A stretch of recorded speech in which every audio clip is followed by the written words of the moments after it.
Video disclaimer: This video is only for entertainment purpose, so please don't take seriously. Hello guys, मेरा नाम है मानव और आपका स्वागत है आपके अपने चैनल आरसी मैशअप में। गाइज, आज के इस वीडियो में हम देखने वाले हैं एक कमाल के मैशअप रिएक्शन को। अगर आपको ये मैशअप रिएक्शन की वीडियो पसंद आएगी तो वीडियो को लाइक और शेयर जरूर कर दीजिएगा और चैनल पे नए हैं तो चैनल को सब्सक्राइब जरूर कर लीजिएगा। Thank you. तो गाइज, आगे की बात हम वीडियो खत्म होने के बाद करते हैं, तो चलिए इस कमाल के मैशअप रिएक्शन की वीडियो की शुरुआत करते हैं। Hope you will enjoy. कह रहे हैं बहुत बड़ा है, इतना सा बड़ा मैप है, हमसे 3 गुना उनका एरिया है और ये कह रहा है छोटा सा मुल्क है। छोड़ो उस चीज को, बात असल चीज ये है कि भाई साहब जो सीन किया, मतलब जो इंडिया का झंडा लगा होता बस पे उसको कोई नहीं रोकता। और कहते हैं इज्जत सम्मान के साथ उसको भेज देते थे, इज्जत के साथ, मतलब उसको न कोई रोक टोक कुछ भी नहीं, सीधा लेकर जाते थे। और कहते थे जिस बस पे तिरंगा लगा होता था वो खुद ही, मतलब कोई चेकिंग कोई ये सीन नहीं, मतलब सीधा भेज देते थे। बाकी को चेकिंग ये वो सारा कुछ चल रहा होता था भाई, देख लो फिर।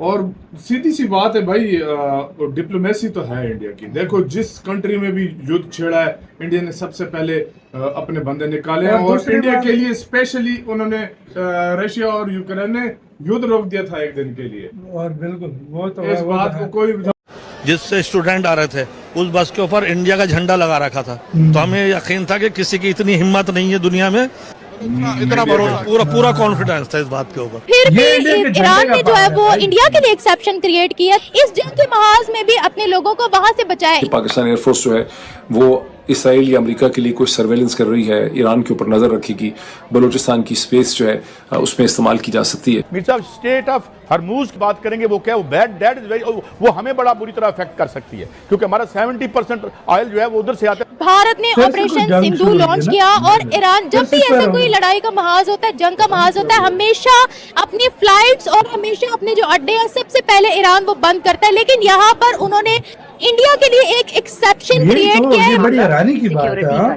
बल्कि इकोनॉमी तक का भी आगे, क्योंकि स्ट्रेट ऑफ हॉर्मुज़ जैसे ही बंद होता है, हम लोगों के मुमालिक जो कि ऑयल के इंपोर्टर्स तो हैं, वो डॉलर मिल रहे हैं वो तो चुप रहेगा ना, तो मैं बच जाऊं मेरा भाई मर जाए। अब वो गेम चल रहा है। वो ये हो रही है जी कि आपने तो नामजद कर दिया था और ये और वो, बाज लोग कह रहे हैं आपने सौदा कर दिया, एयर स्पेस इस्तेमाल हुई है। पहले हमास की बारी थी, फलस्तीन गया, उसके बाद इराक गया, लीबिया गया, अगर ईरान गया तो उसके बाद पाकिस्तान जाएगा। देखें, जब फौजी जर्नैल सियासत में छलांग लगा के आ जाता है तो उसका आलमी अमूर से डील करने का तजर्बा नहीं होता। फील्ड मार्शल क्या कर लेगा, वो क्या कर सकता है, अमेरिका कुछ करेगा, हम कुछ रहते हैं, हम कर्जे में डूबे हुए हैं। भारत इस चीज को बहुत कह रहा है कि ये हमारी डिप्लोमेटिक विन है। देखो हमने जम्मू कश्मीर के बच्चों को कैसे निकाला है। नमस्ते दोस्तों, जय हिंद। हिंदुस्तान स्पेशल में आपका स्वागत है। दोस्तों, युद्ध के संकट में फंसे ईरान से भारतीय नागरिकों को स्वदेश वापसी के लिए चलाया जा रहा ऑपरेशन सिंधु लगातार जारी है। सोमवार रात को महान एयर का एक विशेष विमान 290 यात्रियों के साथ दिल्ली में अंतर्राष्ट्रीय हवाई अड्डे पर उतरा। भारत अब तक ईरान से 2003 भारतीयों को वापस ला चुका है। दिल्ली पहुंचे यात्रियों में से एक श्रीलंकाई महिला फातिमा ईमान भी शामिल है। भारत सरकार को धन्यवाद करते हुए फातिमा ने बताया कि वह जिस विश्वविद्यालय में पढ़ाई कर रही है वहां भारतीय विद्यार्थी भी पढ़ते हैं। दूसरी तरफ ईरान से आए यात्रियों ने बताया कि जिस बस पर भारतीय झंडा लगा होता है उसको बड़े सम्मान के साथ एयरपोर्ट तक पहुंचा दिया जाता है। ईरान में भारतीयों को बहुत सम्मान दिया जाता है। आपको पता है दोस्तों, भारत के ईरान के साथ बहुत ही अच्छे रिश्ते हैं। ऑपरेशन सिंधु के तहत पहली उड़ान शुक्रवार देर रात 290 भारतीयों के साथ नई दिल्ली में उतरी और दूसरी शनिवार दोपहर 310 भारतीयों के साथ उतरी। इसराइल और ईरान के कॉन्फ्लिक्ट के हवाले से साथ में हम बात करेंगे भारत की। आपको पता है कि लड़ाई बहुत ज्यादा हो रही है, दोनों ही एक दूसरे पर एयर स्ट्राइक्स कर रहे हैं, ड्रोन अटैक्स हो रहे हैं। इसी में कुछ भारतीय प्रोफेशनल्स और बच्चे लगभग 4000 के करीब वो ईरान में फंसे हुए थे। भारत ने ऑपरेशन सिंधु लॉन्च किया और ईरान जब भी ऐसा कोई लड़ाई का महाज होता है, जंग का महाज होता है, हमेशा अपनी फ्लाइट्स और हमेशा अपने जो अड्डे हैं सबसे पहले ईरान वो बंद करता है। लेकिन यहाँ पर उन्होंने इंडिया के लिए एक एक्सेप्शन क्रिएट किया है। मशाद से उन्होंने स्पेशल फ्लाइट भेजी है न्यू दिल्ली में, और जितने जम्मू कश्मीर के बच्चे भारत के थे उन सबको भारत में पहुंचा दिया है। भारत इस चीज को बहुत कह रहा है कि ये हमारी डिप्लोमेटिक विन है। देखो हमने जम्मू कश्मीर के बच्चों को कैसे निकाला है। हम लोगों ने डिप्लोमेसी, हम लोगों की डिप्लोमेटिक विन देखो कि एक तरफ हम इसराइल के भी अलाए हैं, ईरान भी हमारा साथी है, और हम लोगों ने इस जंग के महाज में भी अपने लोगों को वहां से बचाया। इस वक्त पाकिस्तान भी एक बड़ी क्रिटिकल सिचुएशन में फंसा हुआ है। क्या ऐसी ही डिप्लोमेटिक विन पाकिस्तान भी हासिल कर सकता है? और जिस तरह से उन्होंने अपने बच्चों को, स्पेशली जम्मू कश्मीर के बच्चों को निकाला है और उनका मीडिया इस चीज को बड़ा प्रेज कर रहा है, उस हवाले से आप क्या कहते हैं?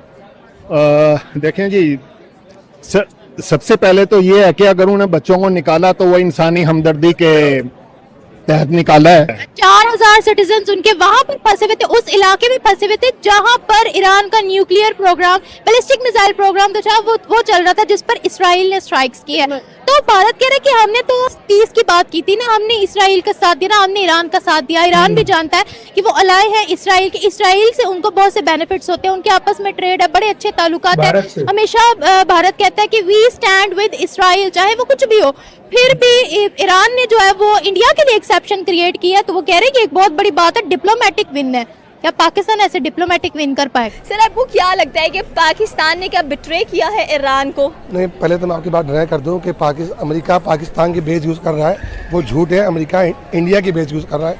और रही बात फील्ड मार्शल की, वो तो आप अपने चक्कर में गए थे और आपने ब्लेम डाल दिया उस पर ईरान और पाकिस्तान का। पाकिस्तान एक खुद कमज़ोर मुल्क है, वो क्या करेगा बेचारा। और हमारी जितनी मुस्लिम कंट्री है उन सबको मिलकर अब ईरान का साथ देना चाहिए। जिस तरह फ़लस्तीन तबाह हो गया, एक दिन ईरान भी तबाह हो जाएगा, इस तरह हम भी तबाह हो जाएंगे। यहूदी इसराइल जो मुल्क है जिसकी वजह से ये सारे मसले हो रहे हैं, अमेरिका क्यों बीच में बोला? उसने इसराइल का साथ दिया ना। ईरान मुस्लिम मुल्क है, हम क्यों बीच में नहीं बोलते हैं? एज अ मुस्लिम हमें बोलना चाहिए। पीछे जो खड़ा है यूएसए ने अटैक किया इसराइल के ऊपर, ईरान के ऊपर, इस पर क्या कहना चाहते हैं कि यूएसए क्यों जो ईरान है उनको बनने नहीं दे रहा एक न्यूक्लियर पावर? और स्पेशली अगर बात की जाए अब तो ईरान के एक एनवॉय है, उन्होंने कहा कि अब हमें भारत से मदद लेनी पड़ेगी क्योंकि भारत तो खुला सपोर्ट कर रहा है इसराइल को। या ट्रम्प नहीं चाहता कि ईरान ऊपर आए। इसराइल अकेले से तो ईरान पहले मैं समझता था कि पाकिस्तान सिपर्स ला रहे मुस्लिम कंट्री का, नहीं, ईरान सिपर्स ला रहे मुस्लिम कंट्री का। वो सामने तो आया, शेर भाई, उसने अपनी इकोनॉमी तबाह कर दी, उसने अपनी हर चीज तबाह कर दी, उसने अटैक तो किया। बहुत छोटा मुल्क है ईरान, उसका टकराव नहीं अमेरिका से, बहुत छोटा सा, लेकिन हिम्मत तो की। पाकिस्तान के हम इतने कमजोर क्यों हैं? अगर हम मुस्लिम हैं और हमारा बिलीफ अल्लाह पे, बहुत बड़ा इतना सा बड़ा मैप है, हमसे 3 गुना उनका एरिया है, और ये कह रहा है छोटा सा मुल्क है। छोड़ो उस चीज को, बात असल चीज ये है कि भाई साहब जो सीन किया, मतलब जो इंडिया का झंडा लगा होता बस पे, उसको कोई नहीं रोकता। और कहते हैं इज्जत सम्मान के साथ उसको भेज देते हैं, इज्जत के साथ, मतलब उसको न कोई रोक टोक कुछ भी नहीं, सीधा लेकर जाते थे। और कहते थे जिस बस पे तिरंगा लगा होता था वो खुद ही, मतलब कोई चेकिंग, कोई ये सीन नहीं, मतलब सीधा भेज देते थे। बाकी को चेकिंग ये वो सारा कुछ चल रहा होता था भाई, देख लो। और सीधी सी बात है भाई, डिप्लोमेसी तो है इंडिया की। देखो जिस कंट्री में भी युद्ध छेड़ा है, इंडिया ने सबसे पहले अपने बंदे निकाले हैं, और इंडिया के लिए स्पेशली उन्होंने रशिया और यूक्रेन ने युद्ध रोक दिया था एक दिन के लिए। और बिल्कुल वो तो इस बात को कोई भारत के लिए सिर्फ एयर स्पेस नहीं तो और किसी के लिए। सही बात है। उधर तो फिर इजराइल में जो इंडियंस थे उनको पता है, उनके तो टेंशन ही नहीं है, वो तो शेल्टर बंकर्स में जाकर छुप जाते थे। मसला आप भी कह रहा है, इसके ऊपर अपनी राय बताएं, आप क्या सोचते हैं सारे मामले अपने बहुत ज़रा कारण में आप भी कह रहे हो बहुत बड़ा इतना सा बड़ा मैप है, हमसे 3 गुना उनका एरिया है, और ये कह रहा है छोटा सा मुल्क है। छोड़ो उस चीज़ को, बात असल चीज़ ये है कि भाई साहब जो सीन किया, मतलब जो इंडिया का झंडा लगा होता बस पे, उसको कोई नहीं रोकता। और कहते हैं इज्जत सम्मान के साथ उसको भेज देते हैं, इज्जत के साथ, मतलब उसको न कोई रोक टोक कुछ भी नहीं, सीधा लेकर जाते थे। और कहते थे जिस बस पे तिरंगा लगा होता था वो खुद ही, मतलब कोई चेकिंग, कोई ये सीन नहीं, मतलब सीधा भेज देते थे। बाकी को चेकिंग ये वो सारा कुछ चल रहा होता था भाई, देख लो। और सीधी सी बात है भाई, डिप्लोमेसी तो है इंडिया की। देखो जिस कंट्री में भी युद्ध छेड़ा है, इंडिया ने सबसे पहले अपने बंदे निकाले हैं। और और दूसरी इंडिया बात- के लिए स्पेशली उन्होंने रशिया और यूक्रेन ने युद्ध रोक दिया था एक दिन के लिए। और बिल्कुल वो तो इस है, वो बात तो को है। कोई और नकार इधर नहीं भारत सकता। के लिए सिर्फ एयर स्पेस खोली, एयर स्पेस नहीं तो और किसी के लिए नहीं। सही बात है। उधर तो फिर इजराइल में जो इंडियंस थे उनको पता है, उनके तो टेंशन ही नहीं वो है, बंकर वो तो में छुपे शेल्टर रहते हैं। बंकर में जाकर छुप जाते उनका थे। मसला ही वाकई था। में आप भी क्या राय है इसके ऊपर, अपनी राय बताएं, आप क्या सोचते हैं? गाइज आपको यह मैसअप रिएक्शन का वीडियो कैसा लगा, अपने थॉट को नीचे वीडियो के कमेंट में जरूर बताइएगा। वीडियो पसंद आई हो तो वीडियो को लाइक जरूर कर दीजिएगा। चैनल पे नए हैं तो चैनल को सब्सक्राइब जरूर कर लीजिएगा। तो थैंक यू, मिलते हैं नेक्स्ट वीडियो में।